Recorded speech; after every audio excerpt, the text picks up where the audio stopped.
बहू इधर आ। जी माँ जी। बेटा तू इस घर की बहू नहीं बेटी है। हाँ माँ जी। बेटा इसको अब अपना घर ही समझना। कितनी अच्छी सास और ससुराल मिला है मुझे। जरा एक कप चाय ला दे। जी मैं आपके लिए बना के लेके आती हूँ। बहू उठो, सुबह के 5 बज गए। जी माँ जी उठ गई। गौरी उठ जाओ, सुबह के 7 बज गए हैं। और चाय लोगे, कॉफी?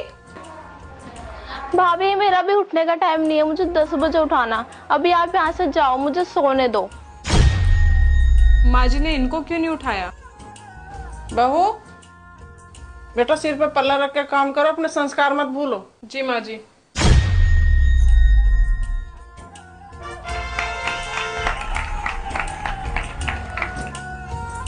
गौरी ने कितने छोटे कपड़े पहने हैं।